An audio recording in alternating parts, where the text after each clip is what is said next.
Hello everyone, उत्कर्ष daily GK में आप सभी का स्वागत है। जहां आज हम भारत के गवर्नर जनरल और वायसराय से संबंधित टॉप 100 एमसीक्यू का पार्ट 2 कवर करेंगे। पार्ट 1 हम टॉप 50 कवर कर चुके हैं, जिसका वीडियो ऑलरेडी अपलोडेड है चैनल पर, आप वहां जाकर देख सकते हैं। आज हम आगे के टॉप 50 क्वेश्चन कवर करेंगे, जो कि आपकी परीक्षा की दृष्टि से काफ़ी ज़्यादा महत्वपूर्ण है। आप किसी भी एग्ज़ाम की तैयारी कर रहे हों, चाहे आपका सेंट्रल लेवल का एग्ज़ाम हो या फिर स्टेट लेवल का एग्ज़ाम हो, सभी के लिए ये सेशन काफ़ी ज़्यादा महत्वपूर्ण है। इस सेशन में सेलेक्टेड और इम्पॉर्टेंट क्वेश्चन लिए गए हैं, जो कि आपकी परीक्षा की दृष्टि से काफ़ी ज़्यादा यूज़फुल रहने वाले हैं। तो इस सेशन को लास्ट तक देखिएगा और इसका पार्ट 1 आप ज़रूर से ज़रूर देखिएगा, क्योंकि उसमें भी काफ़ी ज़्यादा महत्वपूर्ण प्रश्न हैं, जो कि गवर्नर जनरल और वायसराय का कंप्लीट वीडियो है ये टॉप 100। और इसको अगर आप कवर कर लिए तो अन्य वीडियो आपको देखने की कोई ज़रूरत नहीं है। पूरा गवर्नर जनरल और वायसराय इसी में कवर हो गया है। तो वीडियो को लास्ट तक देखिएगा और अगर वीडियो पसंद आए तो वीडियो को लाइक कीजिएगा और शेयर कीजिएगा और चैनल को सब्सक्राइब कर लीजिएगा। तो चलिए आज का ये सेशन शुरू करते हैं और देखते हैं क्वेश्चन।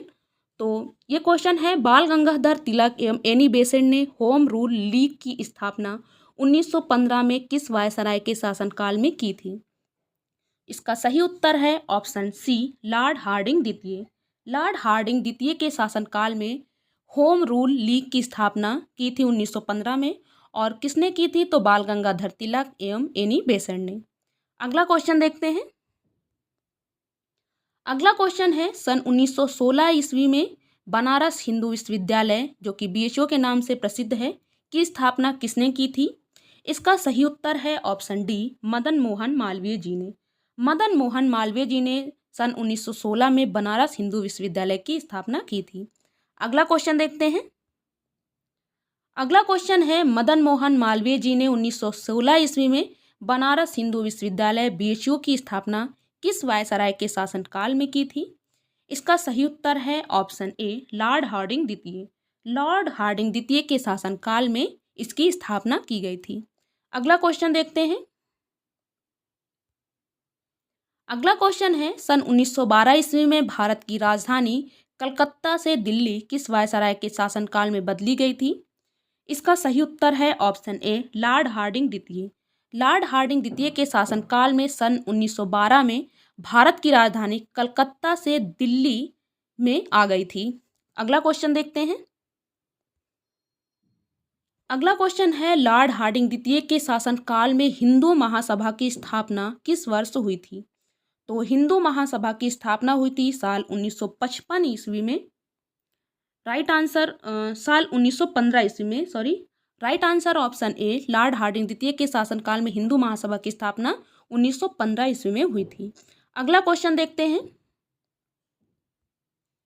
अगला क्वेश्चन है, लखनऊ समझौता, जो कि 1916 में हुआ, भारत के किस वायसराय के शासनकाल में हुआ था? इसका सही उत्तर है option B, lord Chelmsford. Lord Chelmsford के शासनकाल में लखनऊ समझौता हुआ, जो कि 1916 में हुआ। अगला क्वेश्चन देखते हैं। अगला क्वेश्चन है, चैम्सफोर्ड के शासनकाल में होम रूल आंदोलन की शुरुआत किस वर्ष हुई थी? तो इसकी शुरुआत हुई थी 1916 में। राइट आंसर ऑप्शन ए याद रखिए। अगला क्वेश्चन देखते हैं। अगला क्वेश्चन है, महात्मा गांधी के चंपारण सत्याग्रह, जो कि 1917 में हुआ, के समय भारत का वायसराय कौन था?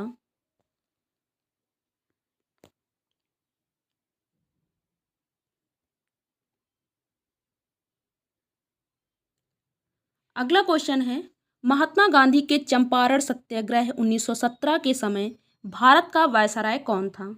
तो इस समय भारत का वायसराय था Lord Chelmsford. Right answer option ए याद रखिए। अगला क्वेश्चन देखते हैं। अगला क्वेश्चन है, रोलेट एक्ट 1919 के समय भारत का वायसराय कौन था? तो रोलेट एक्ट 1919 के समय भारत का वायसराय था Chelmsford. Right answer option D याद रखिए। अगला क्वेश्चन देखते हैं।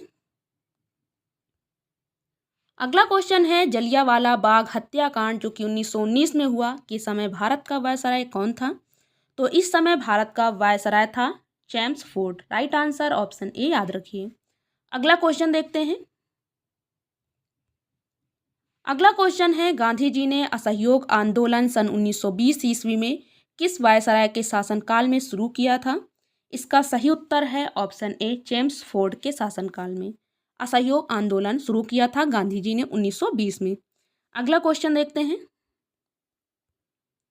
अगला क्वेश्चन है, खिलाफत आंदोलन जो कि 1919 में आया की शुरुआत के समय भारत का वायसराय कौन था? तो इस समय भारत का वायसराय था James Ford. Right answer option D याद रखिए कि खिलाफत आंदोलन 1919 के समय भारत का वायसराय जेम्स फोर्ड था। अगला क्वेश्चन देखते हैं। अगला क्वेश्चन है, सन 1922 में चौरी चौरा की घटना किस वायसराय के शासनकाल में हुई थी? तो जो चौरी चौरा की घटना है वो हुई थी 1922 में, और इस समय भारत का जो वायसराय था वो था lord Reading. Right answer option C याद रखिए। अगला क्वेश्चन देखते हैं। अगला क्वेश्चन है, लॉर्ड रीडिंग के शासनकाल में असहयोग आंदोलन किस वर्ष वापस ले लिया गया? तो असहयोग आंदोलन वापस लिया गया 1922 ईस्वी में। और ये क्यों वापस लिया गया था? क्योंकि चौरी चौरा की घटना घटित हो गई थी, इस कारण गांधी जी ने असहयोग आंदोलन वापस ले लिया था। अगला क्वेश्चन देखते हैं। अगला क्वेश्चन है, सन 1923 ईस्वी में स्वराज पार्टी की स्थापना किस वायसराय के शासनकाल में हुई थी? तो स्वराज पार्टी की स्थापना हुई थी लॉर्ड रीडिंग के शासनकाल में। राइट आंसर ऑप्शन ए याद रखिए। और स्वराज पार्टी की स्थापना कब हुई थी? तो 1923 ईस्वी में। अगला क्वेश्चन देखते हैं। अगला क्वेश्चन है, लॉर्ड रीडिंग के शासनकाल में किस वर्ष भारतीय कम्युनिस्ट पार्टी की स्थापना हुई थी? इसका सही उत्तर है ऑप्शन बी, 1925 ईस्वी में। 1925 ईस्वी में भारतीय कम्युनिस्ट पार्टी की स्थापना हुई थी और लॉर्ड रीडिंग का शासनकाल था इस समय भारत में। अगला क्वेश्चन देखते हैं। अगला क्वेश्चन है, लॉर्ड रीडिंग के शासनकाल में काकोरी ट्रेन डकैती किस वर्ष हुई थी? तो काकोरी कांड किस वर्ष हुआ था? इसका सही उत्तर है ऑप्शन सी, 1925 में। 1925 में काकोरी ट्रेन डकैती या फिर काकोरी कांड हुआ था, और इस समय भारत का वायसराय था लॉर्ड रीडिंग। अगला क्वेश्चन देखते हैं। अगला क्वेश्चन है, सन 1927 में साइमन कमीशन के भारत आगमन के समय भारत का वायसराय कौन था? तो इस समय भारत का वायसराय था lord Irwin. Right answer option C याद रखिए। अगला क्वेश्चन देखते हैं। अगला क्वेश्चन है, कांग्रेस का लाहौर अधिवेशन जो कि 1929 में हुआ, भारत के किस वायसराय के शासनकाल में हुआ था? इसका सही उत्तर है option A, Lord Irwin. Lord Irwin के शासनकाल में हुआ लाहौर कांग्रेस का लाहौर अधिवेशन। अगला क्वेश्चन देखते हैं। अगला क्वेश्चन है, लॉर्ड इरविन के शासनकाल में महात्मा गांधी जी ने दांडी मार्च के साथ सविनय अवज्ञा आंदोलन की शुरुआत किस वर्ष की थी? तो दांडी मार्च और उसके साथ ही सविनय अवज्ञा आंदोलन की शुरुआत की थी 1930 में। राइट आंसर ऑप्शन डी याद रखिए। और इस समय था लॉर्ड इरविन का शासनकाल। अगला क्वेश्चन देखते हैं। अगला है क्वेश्चन, जो पहला गोलमेज सम्मेलन जो कि 1930 में हुआ, किस वायसराय के शासनकाल में आयोजित हुआ था? तो ये आयोजित हुआ था लॉर्ड इरविन के शासनकाल में। राइट आंसर ऑप्शन ए याद रखिए। लॉर्ड इरविन के शासनकाल में पहला गोलमेज सम्मेलन 1930 में आयोजित हुआ था। अगला क्वेश्चन देखते हैं। अगला क्वेश्चन है, लॉर्ड इरविन के शासनकाल में गांधी इरविन समझौता किस वर्ष हुआ था? तो लॉर्ड इरविन के शासनकाल में गांधी इरविन समझौता हुआ था 1931 में। राइट आंसर ऑप्शन बी याद रखिए। अगला क्वेश्चन देखते हैं। अगला क्वेश्चन है, पूना पैक्ट जो कि 1932 में हुआ, किस वायसराय के शासनकाल में हुआ था? इसका सही उत्तर है ऑप्शन ए, लॉर्ड विलिंगटन के शासनकाल में पूना पैक्ट 1932 में हुआ। अगला क्वेश्चन देखते हैं। अगला क्वेश्चन है, सविनय अवज्ञा आंदोलन सन 1934 में किस वायसराय के शासनकाल में पुनः शुरू हुआ था? तो ये पुनः शुरू हुआ था लॉर्ड विलिंगटन के शासनकाल में सविनय अवज्ञा आंदोलन। अगला क्वेश्चन देखते हैं। अगला क्वेश्चन है, भारत सरकार अधिनियम 1935 किस वायसराय के शासनकाल में पारित हुआ था? तो भारत सरकार अधिनियम 1935 ये आया था विलिंगटन के शासनकाल में। राइट आंसर ऑप्शन ए याद रखिए। लॉर्ड विलिंगटन के शासनकाल में पारित हुआ था भारत सरकार अधिनियम 1935। अगला क्वेश्चन देखते हैं।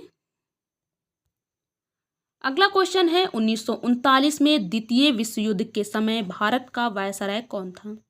तो द्वितीय विश्व युद्ध के समय भारत का वायसराय था लॉर्ड लिनलिथगो। लिनलिथगो इस समय भारत का वायसराय था जब द्वितीय विश्व युद्ध प्रारंभ हुआ था 1939 में। अगला क्वेश्चन देखते हैं। अगला क्वेश्चन है लॉर्ड लिनलिथगो के शासनकाल में 1939 ईस्वी में फॉरवर्ड ब्लॉक नामक पार्टी की स्थापना किसने की थी? इसका सही उत्तर है ऑप्शन सी, सुभाष चंद्र बोस ने। सुभाष चंद्र बोस ने 1939 में फॉरवर्ड ब्लॉक नामक पार्टी की स्थापना की थी और इस समय भारत का में किसका शासनकाल था? तो लॉर्ड लिनलिथगो का। अगला क्वेश्चन देखते हैं।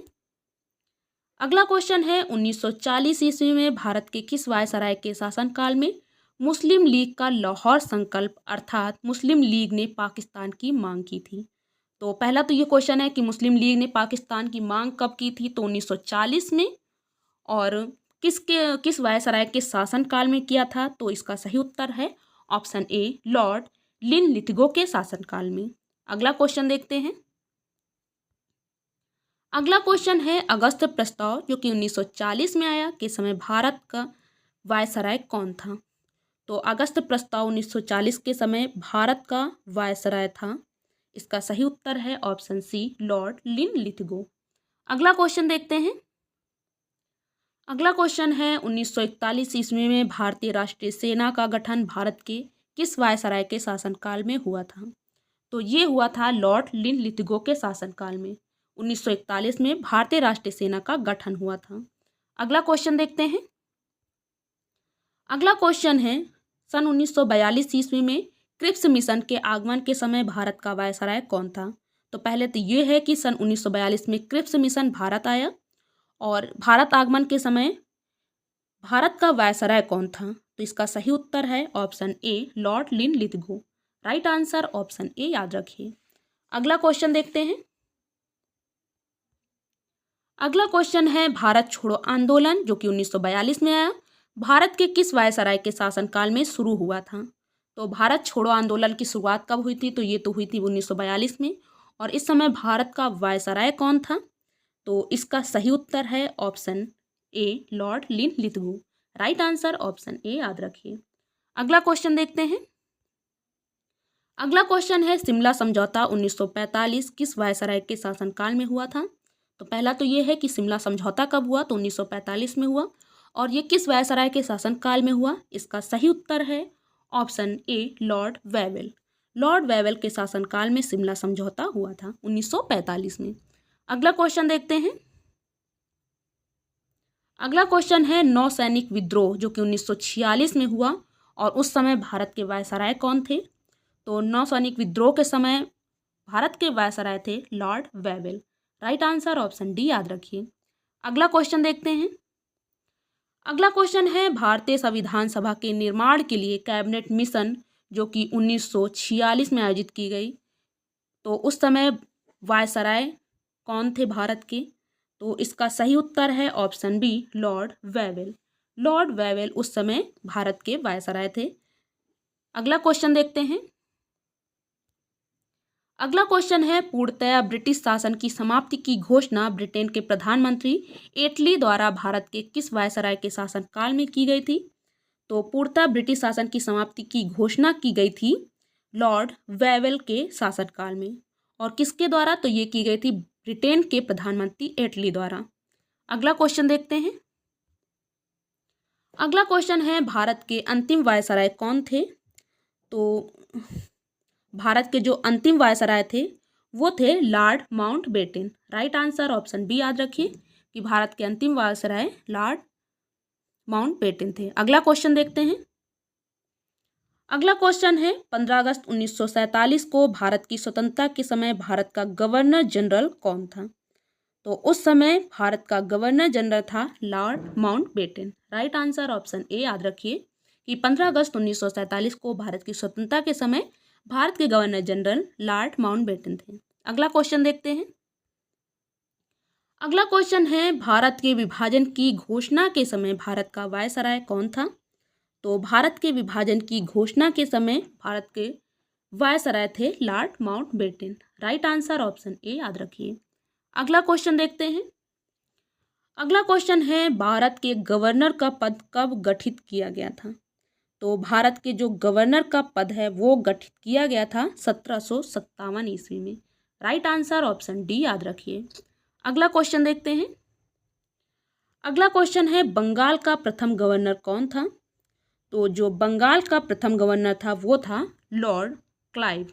राइट आंसर ऑप्शन ए याद रखिए कि बंगाल का प्रथम गवर्नर लॉर्ड क्लाइव था। अगला क्वेश्चन देखते हैं। अगला क्वेश्चन है बंगाल का अंतिम गवर्नर कौन था। तो बंगाल का अंतिम गवर्नर था Warren Hastings. Right answer option B याद रखिए। अगला क्वेश्चन देखते हैं। अगला क्वेश्चन है निम्न में से किस अधिनियम के तहत बंगाल की गवर्नर को बंगाल का गवर्नर जनरल बनाया गया था। तो कौन सा अधिनियम था जिसके तहत बंगाल के गवर्नर को बंगाल का गवर्नर जनरल बनाया गया था। इसका सही उत्तर है रेगुलेटिंग एक्ट 1773 के तहत। रेगुलेटिंग एक्ट 1773 के तहत बंगाल के गवर्नर को बंगाल का गवर्नर जनरल बनाया गया था। अगला क्वेश्चन देखते हैं। अगला क्वेश्चन है बंगाल के गवर्नर जनरल के संबंध में कौन सा कथन सही है। तो बंगाल के गवर्नर जनरल के कथन में पहला तो है बंगाल का प्रथम गवर्नर जनरल वॉरेन हेस्टिंग था, तो सही है। दूसरा है बंगाल का अंतिम गवर्नर जनरल विलियम बेंटिक था, लॉर्ड विलियम बेंटिक। ये ऑप्शन बी भी सही है। तो इसका जो फाइनल उत्तर हो जाएगा वो होगा ऑप्शन सी उपयुक्त दोनों। उपयुक्त दोनों ही कथन बंगाल के गवर्नर जनरल के संबंध में सही है। अगला क्वेश्चन देखते हैं। अगला क्वेश्चन है निम्न में से किस अधिनियम के तहत बंगाल के गवर्नर जनरल को भारत का गवर्नर जनरल बनाया गया था। तो ये कौन सा अधिनियम था जिसके तहत बंगाल के गवर्नर जनरल को भारत का गवर्नर जनरल बनाया गया था। इसका सही उत्तर है ऑप्शन सी चार्टर एक्ट 1833 के तहत। चार्टर एक्ट 1833 के तहत बंगाल के गवर्नर जनरल को भारत का गवर्नर जनरल बनाया गया। अगला क्वेश्चन देखते हैं। अगला क्वेश्चन है भारत के गवर्नर जनरल के संबंध में कौन सा कथन सही है। तो भारत के गवर्नर जनरल के संबंध में पहला तो कथन है भारत का प्रथम गवर्नर जनरल विलियम बेंटिक था, सही है। और भारत का जो अंतिम गवर्नर जनरल था वो था लॉर्ड कैनिंग। तो दोनों ही ऑप्शन सही हैं, तो इसका फाइनल उत्तर हो जाएगा ऑप्शन सी उपयुक्त दोनों। उपयुक्त दोनों ही कथन भारत के गवर्नर जनरल के संबंध में सही है। अगला क्वेश्चन देखते हैं। अगला क्वेश्चन है भारत के गवर्नर जनरल को भारत का वायसराय किस अधिनियम के तहत बनाया गया था। तो भारत के गवर्नर जनरल को भारत का वायसराय बनाया गया था, ये अधिनियम था भारत शासन अधिनियम 1858। तो भारत शासन अधिनियम 1858 के तहत भारत के गवर्नर जनरल को भारत का वायसराय बनाया गया था। अगला क्वेश्चन देखते हैं। अगला क्वेश्चन है भारत के वायसराय के संबंध में कौन सा कथन सही है।